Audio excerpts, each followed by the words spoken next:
जिले में खाद की न कमी थी, न है, न आगे रहेगी। और ये भी आप देख रहे होंगे आज किसान अपनी उपज का बहुत अच्छा मूल्य भी पा रहा है। फिरोजाबाद जिले में पिछले कई सालों से खाद के लिए मारामारी चल रही है। किसान की फसल जैसे ही खाद के लिए होती है, वैसे ही जिले में खाद की किल्लत शुरू हो जाती है। चाहे यूरिया खाद हो या फिर डीएपी, किसान हमेशा खाद की लाइन में लगा रहता है। वहीं सरकार जहां एक और किसान की आय दोगुनी करने का वादा तो करती है, लेकिन किसान को समय पर खाद नहीं दे पाती। खाद की समस्या से जूझ रहे किसानों ने सरकार पर ही सवाल खड़े कर दिए हैं। हाँ, लाइन में लगे हैं साहब, खादी लेवे आए यूरिया 2 बोरी। अभी लाइन चल नहीं रही, बस सीधी जन क्या कर रहे हैं, क्या बता सकें भाई साहब आपको। समस्या क्या आ रही है? समस्या ये है कि खाद नहीं मिल रही है, इसीलिए यहाँ खड़े हैं लाइन में, आपको पता ही है। सरकार तो ये कहती है खाद की कोई कमी नहीं है। सरकार कह रही है खाद की कमी नहीं है, तो फिर खाद आए क्यों नहीं रही है, क्यों नहीं किसानों को? हम ही अकेले नहीं, लोग बहुत से जो खड़े हैं लाइन में, जो मेहताई बेटियाँ दी बेटी जो बैठी हैं, ये कभी आई थी खादी लेने क्या? डीएपी हो या फिर यूरिया, पिछले कई महीनों से सिकोहाबाद के मैनपुरी रोड पर स्थित गांव कंथरी के पास खाद गोदाम पर लंबी लंबी लाइनें देखी जा सकती हैं। ऐसा ही नज़ारा माड़ाई साधन सहकारी समिति पर भी देखने को मिलता है। मुकेश कुमार, निजामपुर नौला जाट के पास से आया हूँ। अच्छा, समस्या क्या आ रही है? समस्या जी, हम खादी ना मिल रही भाई, फिर तू हाँ पहले डीएपी न, पहले डीएपी हल्की धूरी बहुत मिलेगी भाई, कल ना काम। अब यूरिया मिल रही ना, आलू डरे ऐसे ही पानी लगना पाए रहो। पानी जब लगे खादी फेंके वहाँ में। कितनी बोरी की जरूरत मैं मुझे 10-12 बोरी की जरूरत है। है? यहाँ कितनी मिल रही है? अब यहाँ लाने में लगाऊंगा, देख कितनी दे दें ये। वैसे देखा जाए तो सरकारी गोदाम हो या बाजार, खाद की कोई कमी नहीं है। गोदाम में पर्याप्त मात्रा में भंडारण है।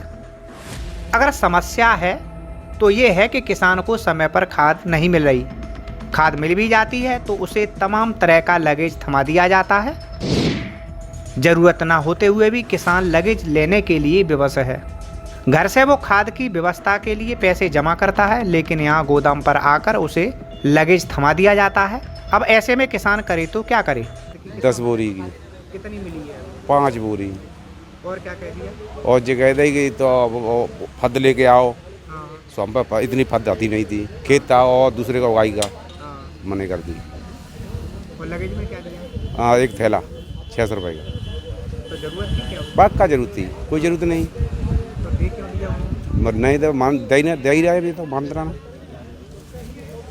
तो अब जो और खाद की जरूरत है उसके लिए क्या करोगे? और कोई लड़का बोला वो देखो दे मिल जाए तो ठीक है। सरकार तो ये कहती खाद की कोई कमी नहीं। और कमी ना तो फिर जब मिलने नहीं जाते तो फिर क्या खड़े जा। सवेरे से खड़े कल्लू बाजी गए, आज भी आए सवेरे तंदे।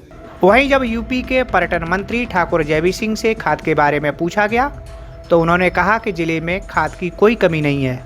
जिले में खाद की न कमी थी, न है, न आगे रहेगी। और ये भी आप देख रहे होंगे आज किसान अपनी उपज का बहुत अच्छा मूल्य भी पा रहा है।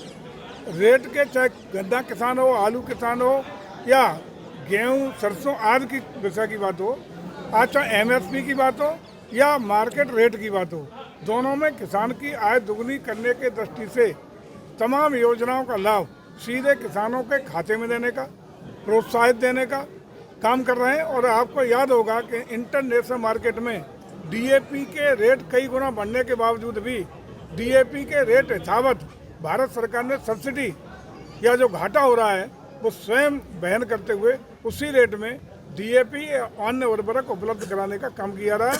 किसी किसान को किसी प्रकार की दिक्कत नहीं है। लेकिन चूँकि अखिलेश जी को दिक्कत इसलिए है कि आज अखिलेश जी की ढपली बज नहीं रही, उनकी कोई जनता सुन नहीं रही, उनकी कोई बात सुन नहीं रहा, इसलिए अपने चिल्लाते रहते हैं। अगर आप ये वीडियो YouTube पर देख रहे हैं तो हमारे चैनल को सब्सक्राइब करें और बेल आइकन को दबाना ना भूलें। अगर आप Facebook पर ये वीडियो देख रहे हैं तो हमारे पेज को लाइक करें।